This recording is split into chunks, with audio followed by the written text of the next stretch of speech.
बच्चों, स्वागत है आप सबका एक बार फिर से बोर्ड एग्जाम स्टडी में। प्यारे बच्चों, आज के इस क्लास में हम लोग कवर करेंगे क्लास 12 ज्योग्राफी का फर्स्ट बुक का पहला चैप्टर मानव भूगोल प्रकृति एवं विशेष क्षेत्र है। इस चैप्टर का मैंने फुल एक्सप्लेनेशन वीडियो आप लोग को प्रोवाइड कर दिया है, साथ में इसका जितने सारे मोस्ट इंपोर्टेंट ऑब्जेक्टिव बन रहा था वो भी मैंने आप लोग को प्रोवाइड कर दिया है। ठीक है, आज की इस क्लास में हम लोग जो कवर करने वाले हैं इसी चैप्टर का मानव भूगोल प्रकृति एवं विशेष क्षेत्र है।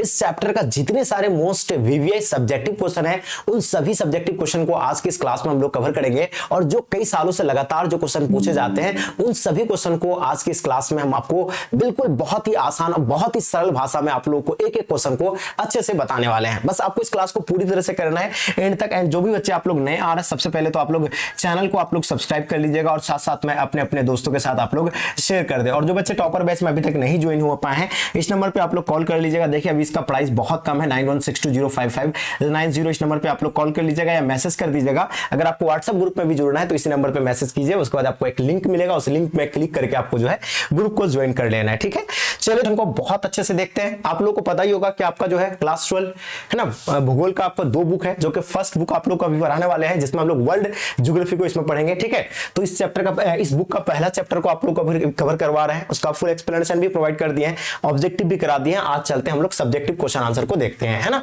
इस चैप्टर से क्या क्या जो है कौन कौन सा इंपॉर्टेंट सब्जेक्टिव क्वेश्चन है वो आपको देखना है। चलिए, तो बच्चों फर्स्ट क्वेश्चन है कि मानव भूगोल को परिभाषित कीजिए। यह आपको सवाल पूछा जा सकता है कि मानव भूगोल क्या है। इससे पहले थोड़ा सा आपको जानना है, थोड़ा फ्लैशबैक में चलना है, क्योंकि आपका सब्जेक्ट भूगोल है। तो आप लोगों से ऑब्वियसली जो है आपको सवाल पूछा जाएगा कि भूगोल जो है क्या है ना। आपसे सवाल अगर पूछे जाएंगे कि भूगोल क्या है, तो भूगोल यानी पृथ्वी का ही अध्ययन करना, है ना। पृथ्वी का ही अध्ययन करना यानी पृथ्वी में जितने सारे चीजें हैं उन सभी चीजों का अध्ययन करना ही भूगोल कहलाता है ना। इस भूगोल शब्द का प्रयोग सबसे पहले कौन किया था? इरेटोस्थेनीज ने किया था। इरेटोस्थेनीज ने जो है इस शब्द का जो है प्रयोग किया था। और ये किस भाषा का, यानी भूगोल जो है किस भाषा का शब्द है? तो ये ग्रीक भाषा का शब्द है ना। कौन सा भाषा का शब्द है बच्चों? तो आपको याद होना चाहिए ग्रीक भाषा का शब्द है। सबसे पहले इरेटोस्थेनीज ने इस भाषा का जो है प्रयोग किया था, है ना, भूगोल का प्रयोग किया था। अब अगर बात करेंगे तो देखिए भूगोल का जनक अगर आपसे पूछा जाए तो जनक भी भूगोल का कौन हो जाएंगे? इरेटोस्थेनीज ही हो जाएंगे। ठीक है, अब हम लोग चलते हैं। तो ये आपका भूगोल जो है, भूगोल 2 भाग है ना, दो शाखा है भूगोल का, एक है मानव भूगोल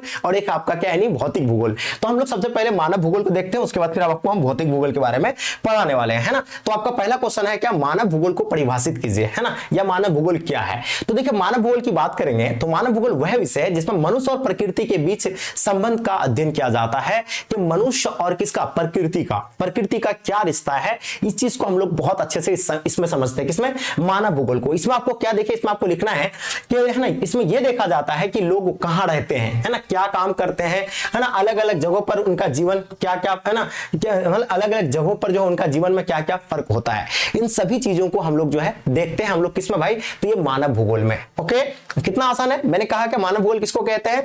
मनुष्य और प्रकृति के बीच उसका संबंध क्या है ना, वो एक दूसरे को कैसे इफेक्ट डालता है ना, प्रकृति कैसे मनुष्य पर डालता है, मनुष्य जो प्रकृति पर कैसे डालता है, इन सब चीजों को हम लोग जो है इसमें अध्ययन करते हैं। इसी को क्या कहा जाता है? मानव भूगोल कहा जाता है। ये आप लोग को याद रखना है। ठीक है, इसके साथ यह भी है ना, यह भी समझा जाता है कि प्राकृतिक वातावरण जैसे कि जलवायु, भूमि, है ना, नदियां मनुष्य के जीवन को कैसे जो है प्रभावित करता है, और मनुष्य भी है ना प्रकृति को जो है कैसे बदलता है। तो ये चीजें हम लोग जो है इसमें है ना अध्ययन करते हैं। बहुत ही आसानी से इसको लिख लीजिएगा। ये आपका 2 मार्क्स का जो है आपको देखने को मिलता है। कितना मार्क्स का आपको पूछे जाते हैं भाई?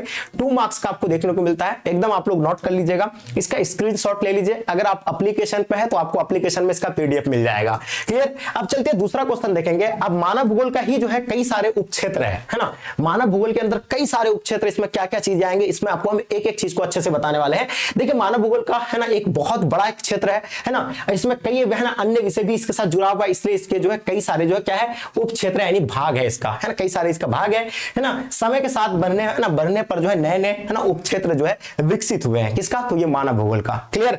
अब मानव भूगोल का कौन कौन सा है? पहला आपको याद रखना है, पहला आपका आ जाएगा व्यवहारवादी भूगोल। ये मानव भूगोल के अंतर्गत आता है व्यवहारवादी भूगोल। इसमें क्या होता है कि इसमें यह अध्ययन किया जाता है कि मनुष्य अपने आसपास के वातावरण को कैसे समझते हैं और उसके अनुसार कैसे व्यवहार करते हैं। मतलब व्यवहार भूगोल में हम लोग क्या देखते हैं कि मनुष्य जहां रहता है उसके आसपास में उसका है ना, उसके साथ क्या उसके साथ इफेक्ट पड़ता है, वो कैसे अपने आप को ढालता है ना, ये जो क्या समझता है यानी वातावरण को कैसे समझता है और उसके अनुसार अपने व्यवहार करता है। तो ये हम लोग किसमें पढ़ते हैं भाई, व्यवहार भूगोल में। दूसरा आएगा आपका सामाजिक कल्याण भूगोल, इसमें लोग के जीवन का स्तर है ना, सुख सुविधा और जो है समाज में समानता असमानता का अध्ययन किया जाता है। समाज में लोग जो रह रहे हैं है ना, कैसा क्या है, किसका क्या है ना, ऊंच नीच, ये सारा चीज का हम लोग इसमें अध्ययन करते हैं। तो ये क्या हो जाएगा आपका सामाजिक कल्याण भूगोल में हम लोग इन चीज के बारे में अध्ययन करते हैं। ये आपका मानव भूगोल का ही सभी के सभी ये उप क्षेत्र है ना। अब देखिए आपका आता है सांस्कृतिक भूगोल, एक संस्कृति होता है ना, हर समाज का, हर जगह का। इसमें मनुष्य मानव की जो है संस्कृति, परंपरा, भाषा, धर्म आदि उनके वितरण का अध्ययन किया जाता है ना। अलग अलग जगह का अलग अलग संस्कृति होता है, अलग अलग जगह के अलग अलग जो है आपको लोग जो देखने को मिलेंगे, अलग अलग भाषा आपको देखने को मिलेंगे, अलग अलग धर्म के लोग रहते हैं। तो इन सभी चीजों के बारे में हम लोग इसमें अध्ययन करते हैं। तो ये आपका आ जाएगा सांस्कृतिक भूगोल में। अब लिंग भूगोल में है ना, स्त्रीलिंग पुल्लिंग क्या है ना, स्त्रीलिंग कितना है, पुल्लिंग क्या है, उसके बाद आपको साथ साथ में ये भी पता चल जाता है कि मनुष्य की है ना, ये तो आपको बता दिए। महिलाओं की स्थिति क्या है ना, पुरुषों की स्थिति क्या है, महिलाओं की साक्षरता दर क्या है, पुरुषों की साक्षरता दर है क्या है ना, लिंग अनुपात क्या है। तो इन सभी चीजों का इसमें हम लोग अध्ययन करते हैं लिंग भूगोल में, है ना। मनुष्य मतलब महिला और पुरुष के बारे में है ना, भूमिकाओं का अवसर है ना, अंतर का भी जो हम लोग इसमें अध्ययन करते हैं। निर्वाचन भूगोल में इसमें चुनाव, मतदान क्षेत्र, लोगों का मतदान व्यवहार, इसमें हम लोग जो है चुनाव से रिलेटेड ही जो है इसमें यानी अध्ययन किया जाता है। ये आपका निर्वाचन भूगोल हो जाएगा, ठीक है। अब देखेंगे बच्चों क्या होता है सैन्य भूगोल, इसमें युद्ध सुरक्षा से जुड़ा हुआ सभी चीजों का हम लोग इसमें अध्ययन करते हैं। तो ये आपका कौन सा हो जाएगा, सैन्य भूगोल हो जाएगा, है ना। ये आपका राजनीतिक भूगोल के अंतर्गत आता है। संसाधन भूगोल की अगर बात करें तो इसमें प्राकृतिक, मानवीय संसाधन, जल, खनिज, ऊर्जा, है ना, इन सभी चीजों का हम लोग इसमें अध्ययन करते हैं। तो ये आपका कौन सा हो जाएगा, प्राकृतिक है ना भूगोल हो जाएंगे, है ना, संसाधन भूगोल हो जाएंगे। उसके बाद आप करते हैं कृषि, जिसमें है ना फसल, है ना, फसल से रिलेटेड कृषि समझ में आ रहा है, खेती बाड़ी से रिलेटेड जितने सारी चीजें होंगे इसमें हम लोग इसमें अध्ययन करते हैं कृषि भूगोल में। इसमें खेती, फसल, कृषि पद्धति, है ना, कृषि पद्धति, उनके क्षेत्र का वितरण का जो है अध्ययन करते हैं कि कहां पे किस क्षेत्र में कितना उपजाऊ होता है, कहां पे कम होता है। इन सभी चीजों का इसमें हम लोग अध्ययन करते हैं। तो आपका हो जाएगा कृषि भूगोल। तो आपको बता दिए मानव भूगोल किसे कहते हैं, मानव भूगोल के कई सारे उपक्षेत्र है वो भी आप लोग को बता दिए। ये सारा चीज आपको सिर्फ समझना है और इसको नोट करते बच्चों चलना, बहुत ही आसानी से आपको याद हो जाएगा। कहीं भी आपको रटने की जरूरत नहीं, कहीं भी आपको दिक्कत नहीं होगा। ओके, चलिए अब डियर हम लोग नेक्स्ट क्वेश्चन देखेंगे। ये जितने सारे क्वेश्चन करा रहे हैं, व्यवहारिक भूगोल इसमें है ना, सॉरी व्यापारिक भूगोल इसमें व्यापार से रिलेटेड होगा। आयात निर्यात क्या करते हैं तो इसमें हम लोग पढ़ते हैं, अध्ययन करते हैं। पर्यटन भूगोल, इसमें पर्यटन भूगोल में क्या होता है, पर्यटक स्थलों का देखा जाता है, पर्यटक स्थल कहां पे अच्छा है ना। आपको पता है ना सबसे बड़ा पर्यटक अगर अभी जो है पता ही होगा, अभी आगे आप लोगों को पढ़ाएंगे हम, है ना, तृतीय क्रियाकलाप जो कि सबसे बड़ा जो है भी जो है ये क्रियाकलाप है पर्यटक, है ना। और यात्रा और उनके प्रवाहों का अध्ययन हम लोग इसमें करते हैं, है ना। तो ये जो होगा आपका यानी पर्यटन भूगोल में, तो वो भी आप लोग का हो गया। अब चलते हैं हम लोग मानव भूगोल के बारे में जान लिए, उसका उपक्षेत्र के बारे में जान लिए। अब आता है भौतिक भूगोल को परिभाषित कीजिए। मैंने भूगोल का दो शाखा बताया, एक मैंने बताया मानव भूगोल, दूसरा बताया भौतिक भूगोल। मानव भूगोल के बारे में मैंने आपको बता दिया। अब चलते हैं भौतिक भूगोल के बारे में। इससे पहले आपको पता होना चाहिए कि ये क्वेश्चन काफी आपके लिए MVVI है ना, इनको आप लोग अच्छे से नोट कर लीजिएगा, ये काफी आपके लिए MVVI है। भौतिक भूगोल में क्या करते हैं हम लोग, ध्यान दीजिएगा। देखिए भौतिक भूगोल किसको कहते हैं, है ना। भौतिक भूगोल वह शाखा है जिसमें पृथ्वी के प्राकृतिक तत्वों का अध्ययन किया जाता है। जिसमें पृथ्वी के ऊपर जितने सारे प्राकृतिक तत्व है, यानी ईश्वर के, अल्लाह भगवान के द्वारा जो भी चीजें है ना पैदा किया, बनाया गया है ना, उन सभी चीजों का इसमें हम लोग अध्ययन करते हैं। जैसे कि पर्वत, नदियां, समुद्र, जल, मिट्टी, वनस्पति, है ना, इन सभी सब है ना, इसमें जो है ये है ना समझा जाता है कि प्राकृतिक तत्व कैसे बने हैं, है ना। ये इन सभी चीजों का हम लोग अध्ययन करते हैं भौतिक भूगोल में कि प्राकृतिक तत्व जो है कैसे बना है, पर्वत कैसे बना, पहाड़ कैसे बना, इन सब चीजों का हम लोग इसमें अध्ययन करते हैं। किसमें भाई, तो ये भौतिक भूगोल में। उनका स्वरूप कैसे है और है ना वे पृथ्वी पर के विभिन्न भागों में कैसे फैले हुए हैं, है ना, कहां पर जो है मैदान है, क्या है, मतलब इन सभी चीजों का हम लोग अध्ययन करते हैं, है ना। उसके साथ साथ भौतिक भूगोल में प्राकृतिक प्रक्रियाओं जैसे कि वर्षा हो गया, भूकंप हो गया, जलवायुमुखी आदि का भी जो है इसमें अध्ययन करते हैं। सरल शब्दों में भौतिक भूगोल हमें प्रकृति और उसके विभिन्न है ना रूपों के बारे में हमें जो है ना जानकारी देता है। तो ये आपका हो जाएगा भौतिक भूगोल में आ जाएगा। भौतिक भूगोल आपको समझ में आ गया, है ना। मानव भूगोल भी बता दिए, भौतिक भूगोल भी बता दिए, भूगोल का दो शाखा बता दिए, दोनों में से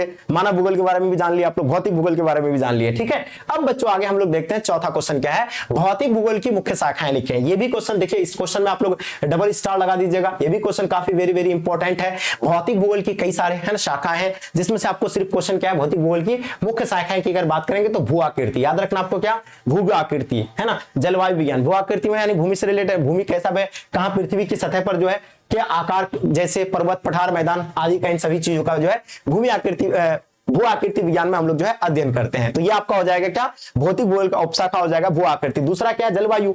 जलवायु यानी क्लाइमेक्स, आपको समझ सकते हैं, इसमें क्या होगा कि इसमें मौसम से संबंधित सभी चीजों का हम लोग इसमें अध्ययन करते हैं, है ना। आप सबको पता ही होगा कि भाई कल बारिश होने वाली है, आज ही बता देते कि कल बारिश हो रही है, तो ये कैसे हो रहा है, यही तो मौसम विज्ञान के माध्यम से ही तो जान देखा जाता है, तो ये भी भूगोल के अंतर्गत आता है। चलिए अब देखिए भाई महामारी विज्ञान, है ना, महासागर विज्ञान की अगर बात करेंगे तो इसमें समुद्र महासागरों का अध्ययन किया जाता है। जल विज्ञान की बात करेंगे, इसमें नदियां, झील और जल अन्य स्रोतों के बारे में हम लोग इसमें अध्ययन करते हैं, तो ये आपका है ना क्या हो जाएगा, जल विज्ञान हो जाएंगे। मृदा विज्ञान, है ना, मिट्टी से रिलेटेड आपका जो भी है ना चीजों का इसमें अध्ययन किया जाता है, ये आपका मृदा विज्ञान हो जाएंगे। क्लियर, एकदम कॉन्सेप्ट आप लोग को एक एक चीजों को समझना है। मैंने भौतिक भूगोल बता दिया, मानव भूगोल बता दिया, भौतिक भूगोल का उपक्षेत्र भी बता रहा है अभी आपको, है ना, मानव भूगोल का भी उपक्षेत्र बता दिया, ठीक है। अब हम लोग देखेंगे भाई मृदा विज्ञान हो गया। जैव भूगोल की बात करेंगे तो इसमें वनस्पति और जीव जंतुओं के, है ना, वितरण का अध्ययन करते हैं जैव भूगोल में। अब बात करते हैं निस्सवाद क्या है बच्चों, है ना, काफी इंपॉर्टेंट क्वेश्चन है जो कि वेरी वेरी इंपॉर्टेंट है ना। कई सारे विचारधारा है, एक है निस्सवाद, एक होगा आपका संभववाद, एक होगा आपका क्या नवनिस्सवाद।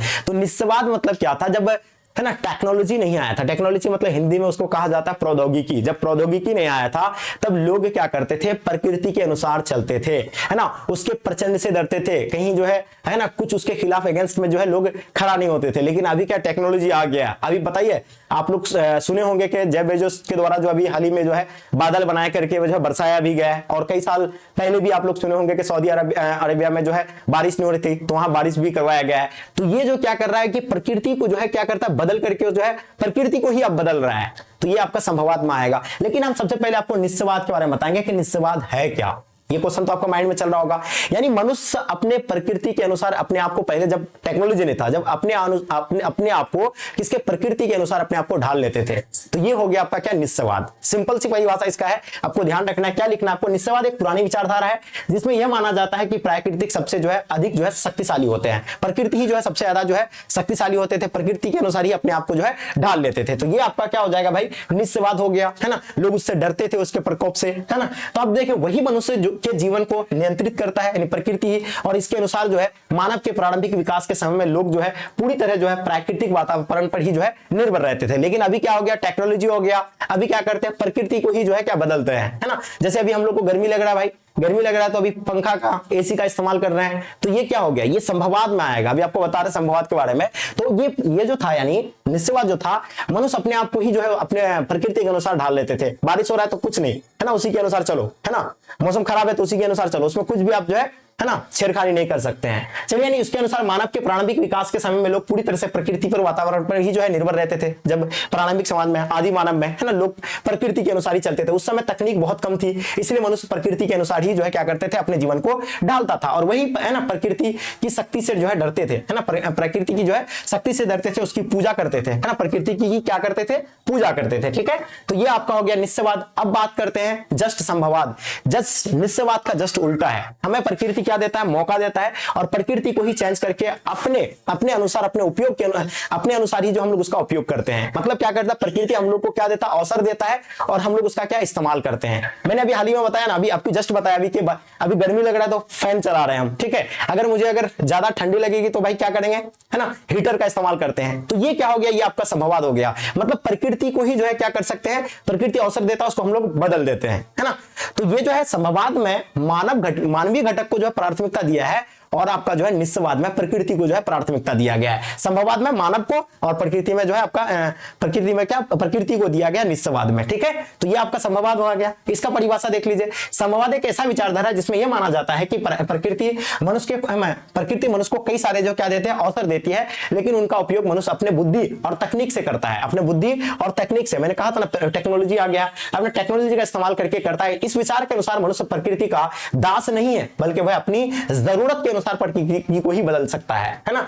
प्रकृति का, पहले मनुष्य दास था प्रकृति का, लेकिन अब प्रकृति का दास नहीं है, अपने अनुसार, अपने जरूरत के अनुसार जो है उसको बदल सकता है। ठीक है, और उसका सही उपयोग कर सकता है। तो सीधी बात है कि हमें क्या देता है, प्रकृति क्या अवसर देता है, और उसका हम लोग इस्तेमाल करते हैं। तो ये हो गया आपका क्या, संभववाद हो गया। अब बात करते हैं बच्चों कि आपका नवनिस्सवाद, यानी कि ये निस्सवाद और आपका किसका, निस्सवाद और आपका जो है संभववाद की एक है ना बीच का विचारधारा, है ना, नवनिस्सवाद है। नवनिस्सवाद का है ना मत क्या है, नवनिस्सवाद में क्या बताता है कि ना प्रकृति को जो आप आप यानी पूरी तरह से जो है प्रकृति पर ही निर्भर रह सकते हैं, ना जो है आप यानी पूरी तरह से संभववाद में, यानी बीच का एक विचारधारा बताया गया है। किसको भाई? नवनिश्चयवाद को। देखिए इसका परिभाषा देखिएगा, नवनिश्चयवाद एक आधुनिक विचारधारा है जिसका जो है आपको पता है नवनिश्चयवाद का विचारधारा कौन है भाई? तो ग्रिफिथ टेलर, आपको याद रखना है, टेलर आपको ध्यान रखना है, ग्रिफिथ टेलर आपको ध्यान रखना है, ठीक है। अब देखिए जो निश्चयवाद और संभववाद दोनों के बीच को संतुलित है ना, संतुलित दृष्टिकोण प्रस्तुत करती है ना, कौन? नवनिश्चयवाद। अब देखिए इसकी बात करेंगे तो भाई इसके अनुसार ना तो प्रकृति, याद रखिएगा, इसके अनुसार ना तो प्रकृति पूरी तरह जो है मनुष्य को नियंत्रित करती है।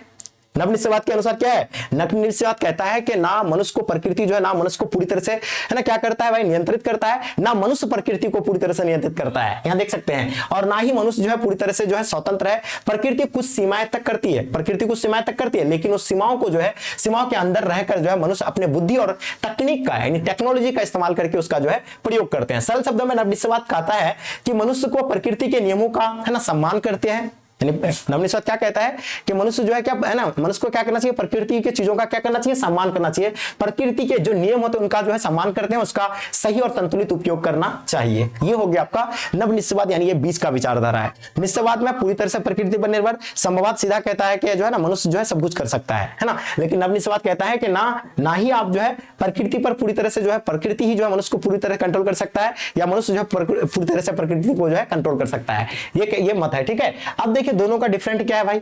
तो मैंने तो निश्चयवाद के बारे में बता दिए, ये इसमें प्रकृति को जो है प्राथमिकता दी जाती है, और संभववाद में क्या होता है आपको जो है ना मनुष्य को मानव को जो है प्राथमिकता दी जाती है। देख सकते हैं आप लोग, यानी एक बार देख लीजिएगा। इस विचार के अनुसार प्रकृति सबसे शक्तिशाली होती है, मनुष्य को प्रकृति के अनुसार ही जीना पड़ता है। जैसे कि है ना, यानी जलवायु, भूमि, नदियां आदि मनुष्य के जीवन को पूरी तरह क्या करती है? नियंत्रित करती है। मनुष्य की भूमिका है ना कम मानी जाती है, मनुष्य का भूमिका जो इसमें यानी कम मानी जाती है ना निश्चयवाद में। ये भी समझ गए। देखिए ये क्वेश्चन पूछा जाएगा और सबसे ज्यादा वेरी इंपॉर्टेंट क्वेश्चन बच्चों, इसको आप लोग याद कर लीजिएगा। अब आता है संभववाद में, है ना। संभववाद में इस विचार के अनुसार प्रकृति केवल अवसर देती है, लेकिन मनुष्य अपने टेक्नोलॉजी, बुद्धि का इस्तेमाल करके इसका क्या करते हैं? उपयोग करते हैं। यानी मनुष्य प्रकृति को जो है बदल भी सकता है और अपनी जरूरत के अनुसार उसका उपयोग भी कर सकता है। तो ये आपका हो जाएगा संभववाद हो गया। ये दोनों का डिफरेंट आपको समझ में आ गया। अब बात करते हैं आर्थिक भूगोल के दो उपक्षेत्र बताइए। देखिए ये आर्थिक भूगोल की बात करेंगे, है ना। आर्थिक भूगोल के, सामाजिक भूगोल को तो आपको पता ही है, चिकित्सा आ जाएगा, लिंग भूगोल आ जाएंगे, ये सामाजिक भूगोल के अंतर्गत आएगा। अब यहां बात करते हैं आर्थिक भूगोल के बारे में। तो इसका दो उपक्षेत्र कौन कौन सा है? तो आर्थिक भूगोल के दो उपक्षेत्र, एक संसाधन भूगोल और एक आपका कृषि भूगोल, है ना। देखिए संसाधन भूगोल क्या है? संसाधन भूगोल में विभिन्न प्रकार के संसाधन जैसे कि खनिज, जल, ऊर्जा, मानव, है ना, संसाधन का इसमें अध्ययन करते हैं। तो ये आपका संसाधन भूगोल हो जाएगा, है ना।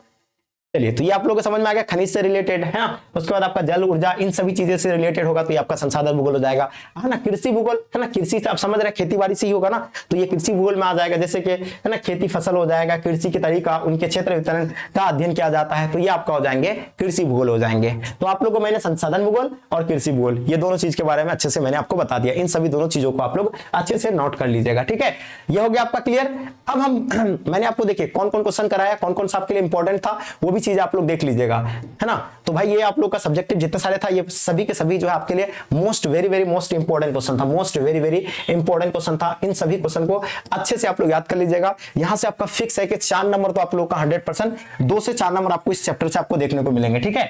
और जो बच्चे आप लोग नए आ रहे हैं, सबसे पहले आप लोग काम कीजिए क्या कि चैनल को भाई आप लोग सब्सक्राइब कर लीजिएगा, है ना। और साथ में जो बच्चे को है ना नोट से आपको टॉपर बैच में जुड़ना है, तो इस नंबर पे आप लोग कॉल कर लीजिएगा, या एप्लीकेशन को यानी ऐप जो हम लोग का है बोर्ड एग्जाम स्टडी का, उसको आप डाउनलोड कर लीजिए। प्ले स्टोर पे आपको मिलेगा, प्ले स्टोर से आप जो है डाउनलोड कर लीजिएगा। सर्च करना आपको बोर्ड एग्जाम स्टडी, है ना। क्या सर्च करना बच्चों? Board exam study, board exam study, ठीक है। ये आपको टाइप करना है और वहां से जो है इंस्टॉल करने के बाद आपको जो है ना एनरोल कर लेना है टॉपर बैच को, जो कि इसका प्राइस 1999 रुपीज है। लेकिन अभी इसका प्राइस जो आपको पूरी तरह से घटा दिया गया है, मात्र 699 रुपया में आपको पूरा का कोर्स मिल जाएंगे, पूरा का पूरा कोर्स मिल जाएंगे बच्चों, मात्र, है ना, कितना आपको? तो 699 रुपया में, ठीक है। तो मुझे उम्मीद है, आई होप ये क्लास आप लोग का, है ना, आप लोगों को पसंद आया है। और अपना रिव्यू बता दिएगा, और जो बच्चे अभी तक एक लाइक नहीं किए, एक प्यारा सा लाइक कर दीजिए आप लोग, ठीक है। और जबरदस्त तरीके से अपने दोस्तों के साथ आप लोग क्या कर देंगे भाई? शेयर कर देंगे, ठीक है। तो मुझे उम्मीद है कि आप लोग आई होप शेयर कर दीजिएगा, ठीक है। तो चलिए क्लियर, इस क्लास को हम लोग यहीं तक एंड करते हैं। मिलते हैं फिर आप लोगों से अगले क्लास में। जब तक के लिए जय हिंद, जय Bharat, love you all, bye bye, take care.